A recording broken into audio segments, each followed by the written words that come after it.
A paz do Senhor Jesus, meus irmãos. Hoje eu quero convidar você para, juntamente comigo, mergulharmos no texto de Mateus, capítulo 5, versos 1 ao 11, que fala sobre as bem-aventuranças, ou, também como conhecido, o Sermão do Monte. Prepare-se nessa hora, porque cada palavra deste capítulo é uma chave espiritual.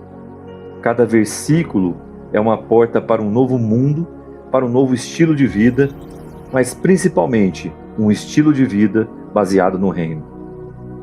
Em um monte na Galileia, da agitação dos líderes religiosos e do Império Romano, Jesus abriu a boca e revelou o coração do reino de Deus. O que ele disse ali não era apenas um consolo para aquele povo, era um conforto para cada coração.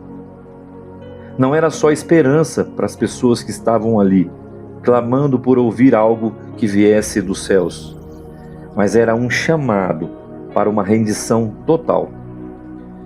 Eu sou o pastor Fernando Passerini e quero encorajá-lo a ouvir comigo este texto tão maravilhoso e tão profundo, e que nós possamos aprender juntos a profundidade, a graça e o favor do Senhor nestes ensinamentos tão maravilhosos que Jesus nos trouxe. Leiamos a palavra. Mateus capítulo 5, verso 1.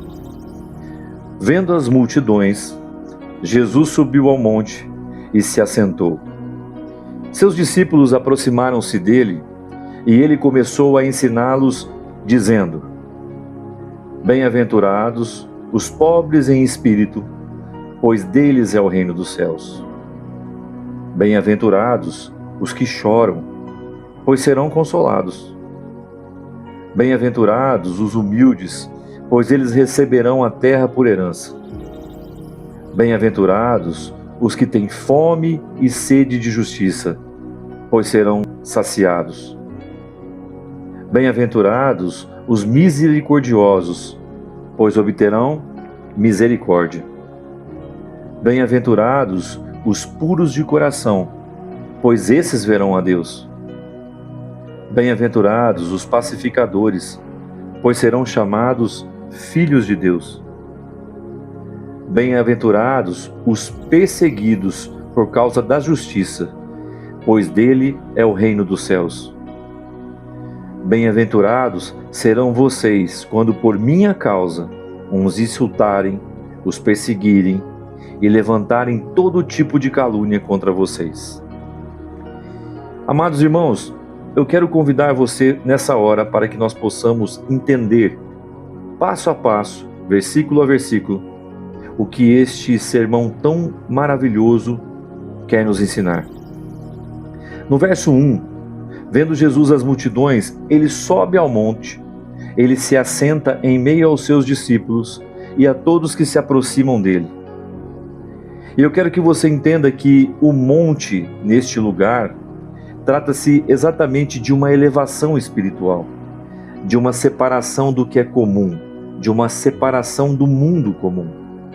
Era como se ele estivesse se desconectando desta região que nós habitamos, deste mundo que nós habitamos, para ingressar numa viagem espiritual do conhecimento e da graça de Deus através da pessoa de Cristo. Jesus se assenta numa posição de mestre. Só os mestres sentavam desta maneira. Só quem tinha muita autoridade falava com o povo e era ouvido por todos. O mais interessante é que Jesus se assenta e fala com os seus discípulos e com toda a multidão que estava ali ao seu redor. Ele não gritava, ele apenas ensinava. Os seus discípulos se aproximavam, mas nem todos que ouvem são discípulos. Há uma diferença entre multidão e seguidor, e essa diferença faz toda a diferença. Eu quero que você, juntamente hoje comigo, analise o seu coração, para que nós entendamos verdadeiramente onde nós estamos e quem nós somos no Senhor. Em uma revelação profunda, eu quero que você entenda que nós não estamos apenas ouvindo Jesus de longe. Discípulos se aproximam. Nem todos os que ouvem são discípulos. Há uma diferença entre multidão e seguidor. Nós temos que entender quem nós somos nessa relação. Se nós somos aqueles que se aglomeram para ouvir e para ter ali a curiosidade do que esse Jesus faz, do que esse Jesus propõe, ou se verdadeiramente nós somos seguidores e quando ouvimos os seus ensinamentos em prática. Numa reflexão profunda, nós temos que pensar o seguinte: você está apenas ouvindo Jesus de longe, como mais um na multidão, ou verdadeiramente você está se aproximando para ser moldado pelos seus ensinamentos, moldado pelo seu caráter e moldado pelo seu amor? O monte exige uma subida, e uma subida exige esforço espiritual, esforço físico, renúncia e um desejo profundo de busca espiritual, de busca do conhecimento que ainda não temos, mas por enxergarmos nele a figura do Mestre, a figura do Filho, a figura do Deus que se revelou a um povo, nós cremos e buscamos de todo o coração. Uma aplicação prática deste verso é exatamente um convite para que nós separemos um tempo e espaço para nos encontrarmos verdadeiramente com Jesus. É necessário para isso que nós abandonemos a distração espiritual e subamos ao monte diariamente em oração. E o monte necessariamente não é um lugar, mas sim um lugar onde nós encontramos com Ele. Não é apenas um local alto, numa região de planície ou numa região afastada. O monte pode ser o seu quarto, o monte pode ser o seu trabalho, o monte pode ser quando você está transitando no seu veículo de um lugar para o outro, mas a sua conexão é intensa, a sua conexão é verdadeira. O monte torna-se um lugar poderoso quando temos a leitura e obediência da palavra se concretizando em nossas vidas. É necessário que a nossa vida seja um lugar de separação, seja o lugar aonde nós subimos para ali ouvir os ensinamentos de Jesus através da sua palavra, e que essa palavra venha moldar ao nosso coração os seus ensinamentos, e que a partir dos seus ensinamentos nós passemos a colocar aquilo em prática diária em nossas vidas, superando a cada dia, não olhando para as decepções, não olhando para os nossos deslizes, mas olhando para o aprimoramento que Jesus quer trazer em nossas vidas. E nós oramos: Senhor, dá-me a ousadia para subir ao monte do Senhor, Pai. Tira de mim o espírito de multidão, o espírito que me faz ser apenas mais um em meio a tantos que querem te tocar, mas nunca decidiram te tocar de verdade.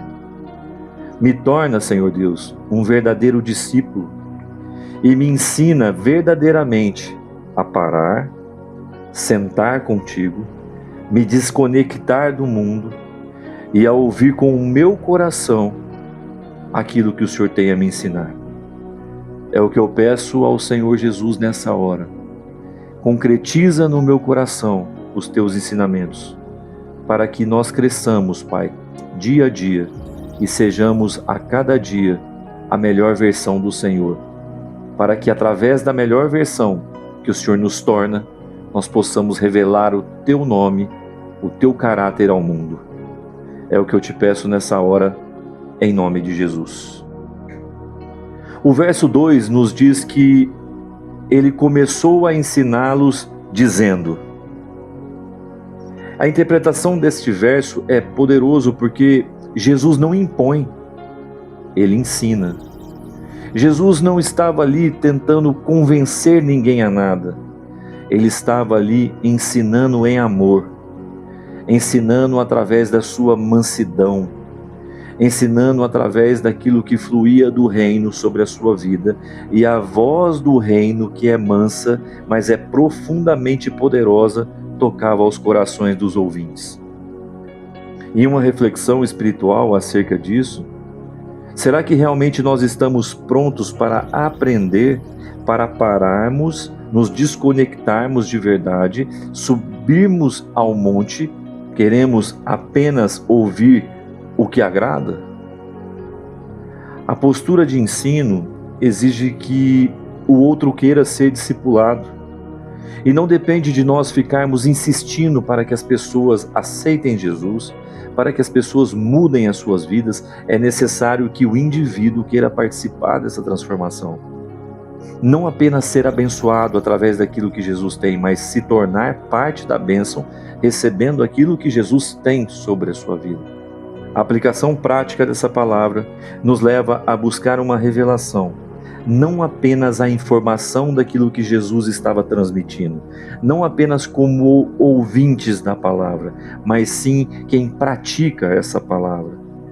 Faça da palavra um manual de vida, um manual de instrução real na sua vida e coloque isso em prática. Pois a vida com Deus, os ensinamentos que a palavra nos traz, não são apenas uma leitura devocional diária, não é apenas um café com Deus Pai, não é apenas um livro que eu leio e simplesmente ele me emociona e por estar emocionado eu passo a fazer aquilo. Não, ele é um toque profundo do reino de Deus sobre a minha vida, um convencimento sobre as coisas que eu devo abandonar para que eu possa profundamente experimentar a graça do Senhor Jesus. Nós oramos nessa hora, Pai. Senhor Jesus, fala ao meu coração, que eu não apenas ouça a Tua palavra, mas que eu receba um ensino que transforma. Quebra as barreiras de cultura, quebra a resistência e toda a forma que construiu arquétipos em minha mente e que muitas vezes rejeitam os Teus ensinamentos por tentar me provocar, me induzir a consumir o que o mundo me apresenta.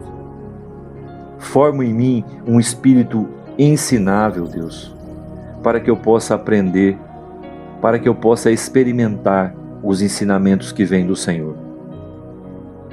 O verso 3 nos apresenta que os bem-aventurados são os pobres de espírito e que esses são os que encontrarão o reino de Deus. Pense comigo, pobres em espírito? Talvez num primeiro momento, ouvir essa palavra, nós daríamos descrédito a essas pessoas. Mas o reconhecimento da dependência total de Deus demonstra o quanto nós necessitamos dele. E por necessitarmos dele, assumimos um lugar a quem necessita da grandeza, de ser completo em todas as áreas da nossa vida pela grandiosidade desse Deus de amor. Não é uma pobreza ou uma miséria financeira, não é uma pobreza ou uma miséria meramente humana, mas ela é uma humildade espiritual, um reconhecimento que somos pobres de espírito e necessitamos da grandeza dos ensinamentos do Senhor, que são mais profundos do que o nosso próprio entendimento. Existe um ensino oculto ali dentro. O reino começa a partir do momento que eu renuncio exatamente o meu orgulho. Eu renuncio exatamente o meu conhecimento, às questões de autodidata, onde eu mesmo sou o condutor da minha vida. Ao contrário, eu me submeto à poderosa mão do Senhor e entendo que essa humildade espiritual me levará a conhecer a profundidade, as grandezas dos ensinamentos de Jesus. E para isso é preciso primeiro esvaziar-se. Para que eu possa ser cheio de algo, não tem como isso acontecer quando eu já estou cheio de mundo, quando eu já estou cheio de culturas, quando eu já estou cheio de razões, quando eu já estou cheio de achismos. Para ter um encontro verdadeiro com Jesus, é preciso esvaziar-se de verdade, para poder ser cheio por Ele.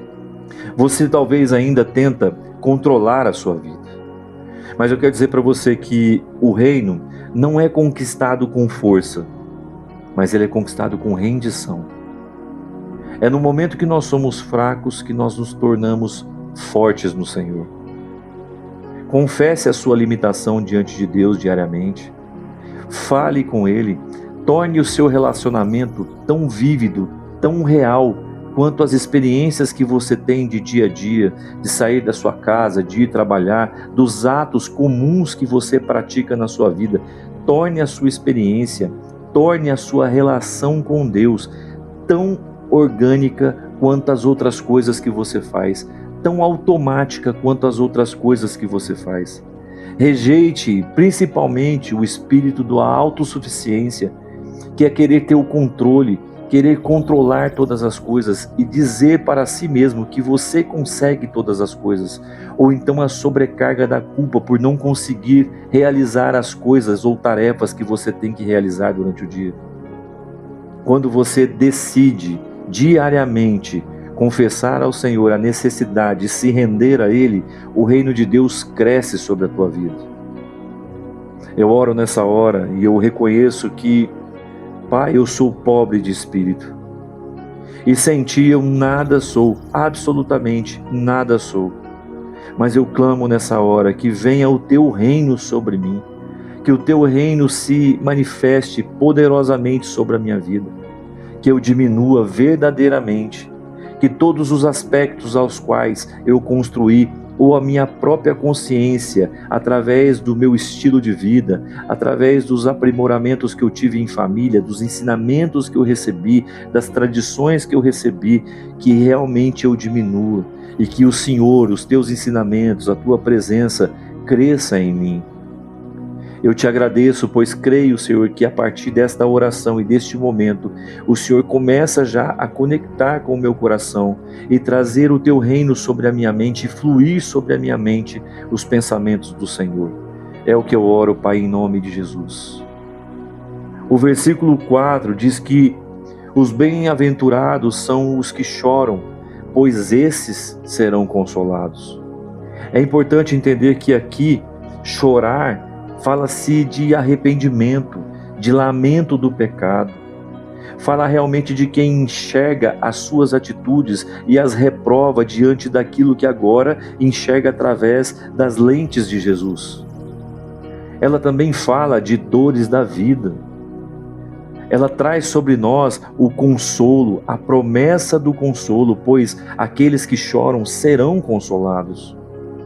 É o próprio Cristo, é o próprio Filho de Deus, nos dizendo que quando nós nos arrependemos, quando nós choramos, quando nós lamentamos pelo nosso pecado e somos reconduzidos novamente à luz, somos reconduzidos novamente à fluidez do reino do Espírito, a promessa do Senhor diz que Ele mesmo traz consolo sobre nós. O consolo de Deus, Ele não ignora a nossa dor, mas Ele transforma essa dor em cura, Ele transforma essa dor em aprendizado, Ele transforma essa dor para que através das nossas feridas, para que através das nossas dores, seja liberado o poder para a cura.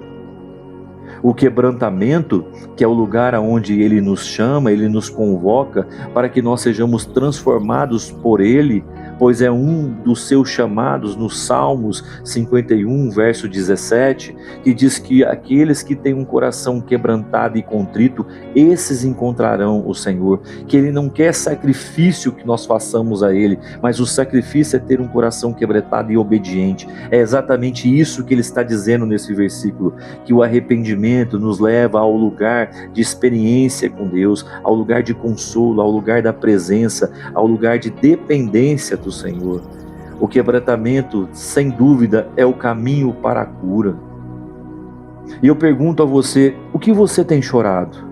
E se você tem chorado, tem sido arrependimento genuíno ou tem sido apenas uma culpa sobre algo que nós fizemos? O choro de Deus consola verdadeiramente o nosso coração. E esse choro, ele nasce numa alma que realmente está rendida. Por isso é necessário nós buscarmos a rendição integral ao Senhor. Eu não sei qual área da sua vida ainda precisa se render ao Senhor, mas busque, fale, aprenda a falar com o Senhor das suas intimidades. O Senhor sabe de todas as coisas, e às vezes tem pessoas que nos perguntam, mas se Ele sabe de todas as coisas, por que deveria eu falar algo a Ele? O princípio da confiança é quando nós entregamos ao outro os nossos mais profundos desejos, as nossas mais profundas dores, e dividir isso com Deus é dizer a Ele, Senhor, eu confio no Senhor.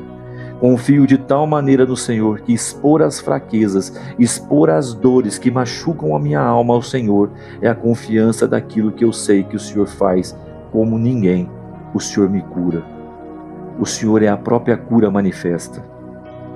E eu peço nessa hora para que o Senhor não permita que nós fiquemos reprimidos com as nossas dores, mas que nós possamos levar diante do Senhor, para que nós possamos buscar quebrantamento e não dureza diante do Senhor. Não tentar mostrar a Ele que somos fortes, ao contrário, expor a Ele o quanto estamos fragilizados, o quanto nele e somente nele podemos verdadeiramente tirar as nossas máscaras, tirar as nossas capas, tirar as versões que muitas vezes criamos para ser forte diante das pessoas. Diante do Senhor não existe limites. Diante do Senhor não existe filtros. Existe rendição. Senhor, toca minha alma. Faz-me chorar pelos meus pecados. Ativa em mim, Senhor Deus e Pai, o senso. Ativa em mim verdadeiramente a sensibilidade para entender aquilo que entristece o Teu Espírito. Consola-me com a Tua presença, Senhor. Cura as feridas da minha alma e transforma o meu lamento em louvor, em glória, em canções de adoração. Eu peço ao Senhor nessa hora, consola o meu coração e me leva, Pai, à melhor versão no Senhor. É o que eu te peço, Pai, em nome de Jesus. O versículo 5 diz que bem-aventurados são os humildes, pois eles receberão a terra por herança. Humilde não é fraqueza, humildade não é ser fraco, não é ser frágil. Ser humilde é ter a força sob controle. A herança é uma promessa para quem não domina, mas sim para quem serve. A herança é uma promessa que Deus tem para aquele que realmente confia nele. A terra fala de promessa, estabilidade, autoridade no reino. A herança não é dos fortes, mas eu confesso para vocês que a herança é simplesmente um ato legítimo de Deus para quem é submisso a Ele.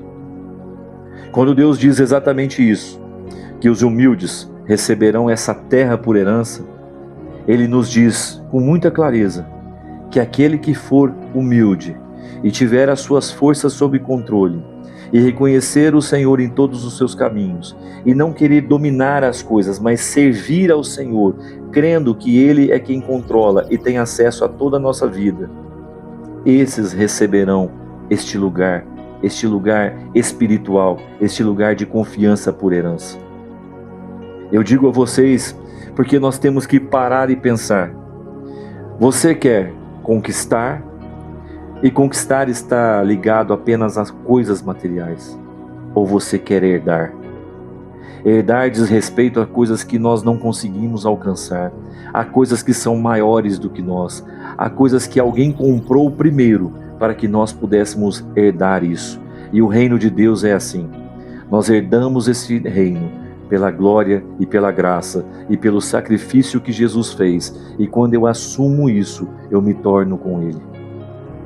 Só herda quem tem o Espírito do Filho e quem não é mais escravo, pois o dia que nós assumimos isso diante do Senhor, nós deixamos de ser escravos e passamos a ser filhos de Deus.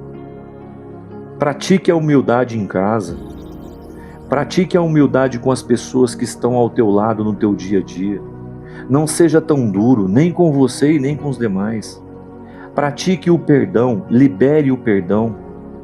Pare de cobrar a dívida que as pessoas não têm com você, pois ninguém lhe deve nada. Pare de maltratar as pessoas, talvez com a sua forma de falar, com a sua forma de reagir. Pratique a humildade no seu trabalho, pratique a humildade na igreja, mas principalmente quando você sair dela. É quando você sai da igreja que o culto e a vida com Deus realmente torna-se sentido e significado. É quando você sai da igreja que verdadeiramente as pessoas reconhecem a igreja que você é no Senhor.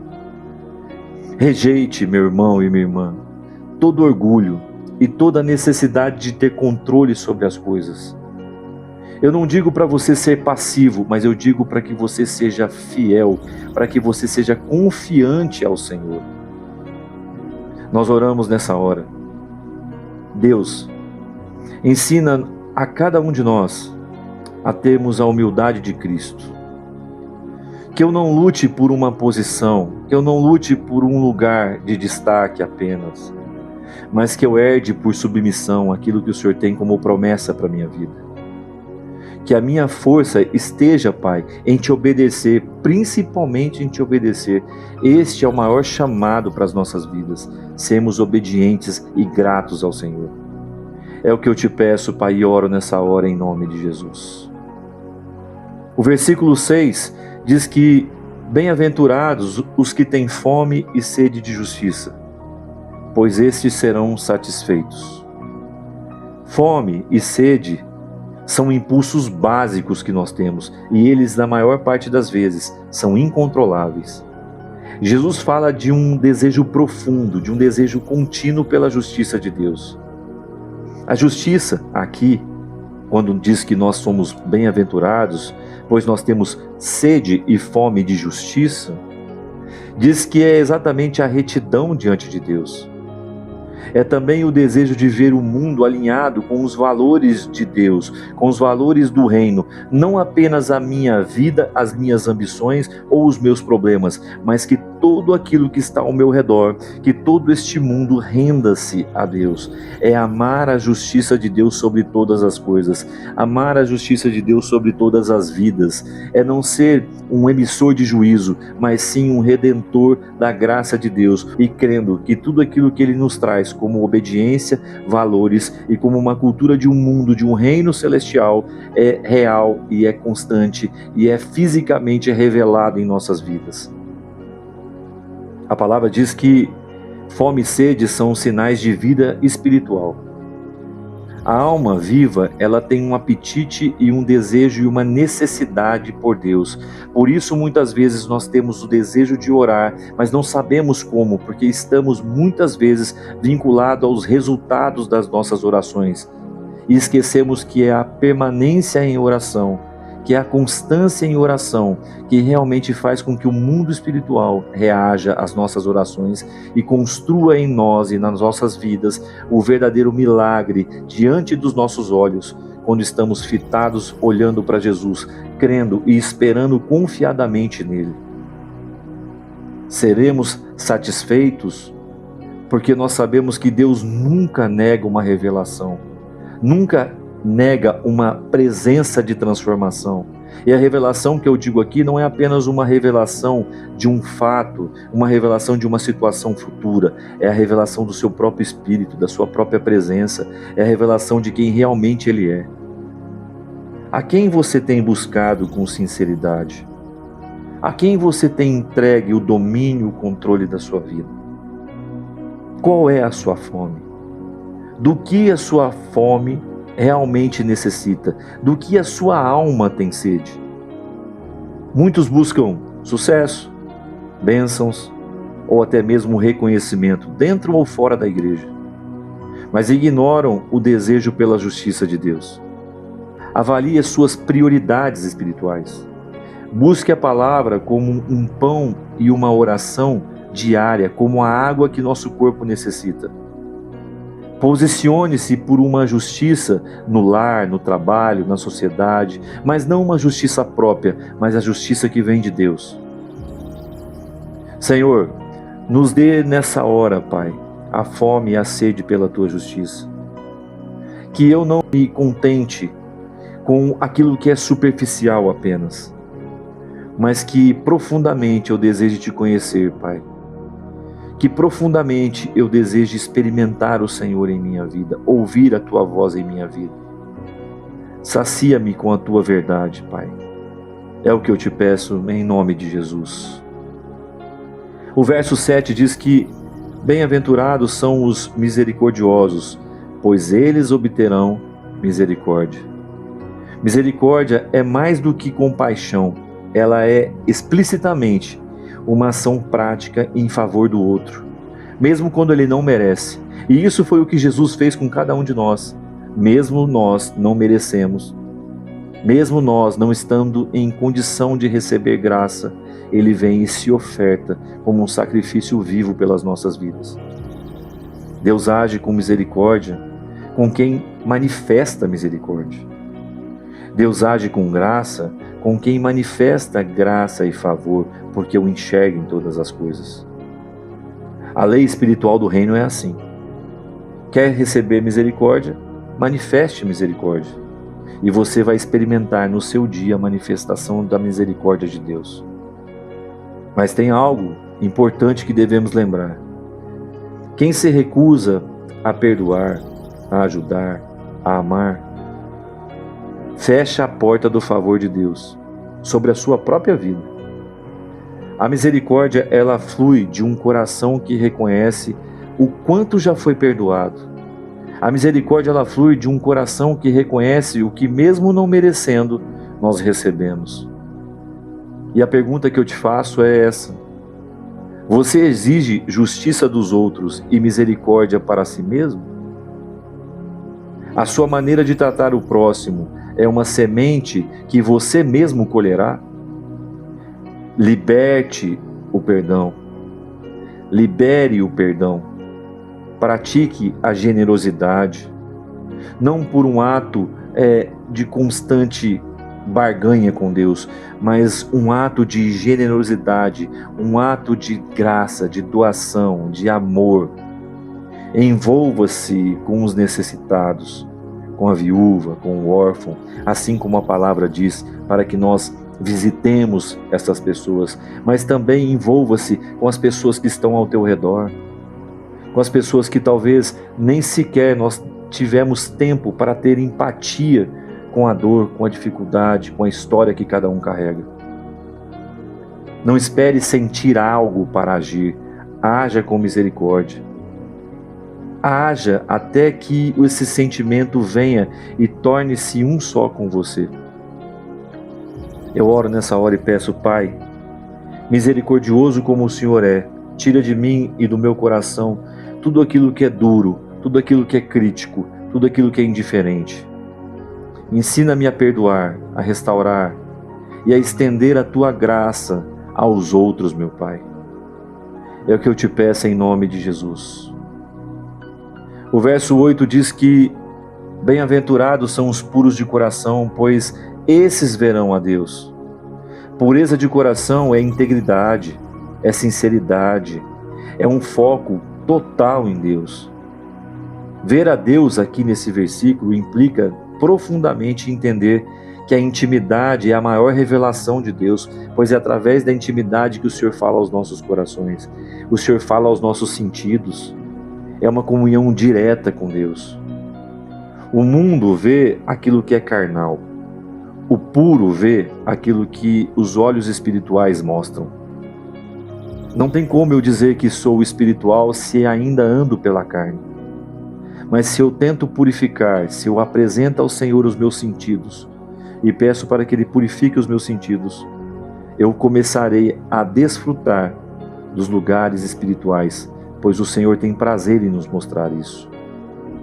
A impureza espiritual, como exemplo, o ódio, a hipocrisia, a malícia, o engano, ele cega o entendimento da presença de Deus. Por isso nós não conseguimos percebê-lo. Pergunte-se a si mesmo o que é que tem contaminado o seu coração. O que é que realmente você quer de Deus? São só os benefícios ou a sua busca verdadeiramente é ter uma vida, uma experiência pessoal com Ele? E a partir dessa experiência pessoal, se transformar, se tornar um representante dEle aqui na Terra, agindo com convicção sobre os ensinamentos que Ele trouxe sobre nós. Não apenas um ouvinte, mas um praticante da sua palavra. Filtre profundamente o que entra no seu coração. Analise com clareza o que tem fluído no seu coração, as mídias que você tem acesso, as conversas, as rodas que você se assenta, os pensamentos que tomam a sua cabeça. A cultura que você foi instalada, a cultura que você nasceu, a casa que você nasceu, a família que você nasceu, a cultura que você foi alfabetizado, os ensinamentos e os dogmas que chegaram até a tua vida. Busque a santidade, não como obrigação, mas como uma resposta de amor a Deus. Eu oro nessa hora e peço: Deus, purifica o meu coração, lava-me, Seu Deus, com o Teu sangue e remove toda a raiz de amargura, de vaidade, de duplicidade no meu coração. Eu quero Te ver com os olhos da minha alma. Acende ao meu coração a chama do Teu Espírito, Pai, em nome de Jesus. O verso 9 diz que bem-aventurados são os pacificadores, pois serão chamados de filhos de Deus. Pacificadores é diferente de pacíficos.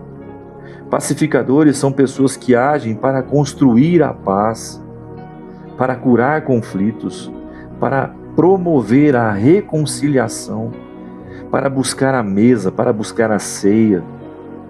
Os filhos de Deus refletem o caráter do Pai. O que é que existe em Deus?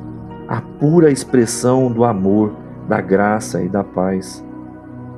Pacificar é uma guerra espiritual contra o ódio, contra o orgulho, contra a divisão. Ser chamado de filho de Deus implica em verdadeiramente, e prestem atenção nisso, mas implica verdadeiramente em representá-lo com ações de reconciliação na nossa vida. Você é um agente da paz ou você é um agente que ainda traz confusão? Onde há o conflito? Deus pode te usar para ser um instrumento de cura nas mãos dele quando o conflito se apresentar? Quando o problema se apresenta, ele pode contar com você e com as habilidades que ele já te ferramentou para que você seja um instrumento dele nas mãos? E possa, através do seu coração, curar e pacificar outros corações? Peça perdão onde for necessário, meu irmão e minha irmã. Aconselhe sem julgamento, repare relacionamentos, busque a retratação, busque a mesa. Seja você uma resposta onde há briga, onde há inveja, onde há contenda. Por mais que as pessoas queiram talvez dizer que você ainda é a mesma pessoa lá de trás, elas não entendem a sua mudança porque elas ainda te veem como você era lá atrás, mas hoje Deus te vê como uma pessoa transformada. E nós oramos e pedimos: Pai, faz em mim um coração que gere, Pai, a pacificação. Faz de mim um verdadeiro pacificador, Pai, e usa-me para trazer reconciliação nas famílias, nas igrejas, nos relacionamentos. Aonde quer que eu esteja, a paz do Senhor reine em mim. No Teu nome, Jesus, eu peço, faz a extensão do Teu reino sobre a minha vida. Desce sobre a minha vida a abundante graça do Senhor. Os versículos 10 e 11 dizem que bem-aventurados são os perseguidos por causa da justiça, pois deles é o reino dos céus. Bem-aventurados serão vocês quando por minha causa o insultarem, os perseguirem, levantarem todo tipo de calúnia contra vocês. Entenda algo: a perseguição é um sinal de identidade com Cristo, não de um fracasso. O reino pertence aos que permanecem fiel, mesmo quando o mundo todo, mesmo quando as pessoas que nós amamos quebram princípios e nos rejeitam diretamente ou indiretamente. A cruz, e não se esqueçam disso, é o símbolo do reino. Quem segue a Cristo precisa morrer para o reconhecimento humano. A verdadeira fé, ela será testada pela rejeição. Porque a palavra diz que prática temos nós de amarmos quem nos recebe, mas de conquistarmos o coração de quem nos rejeita. Essa é a verdadeira obra de Deus.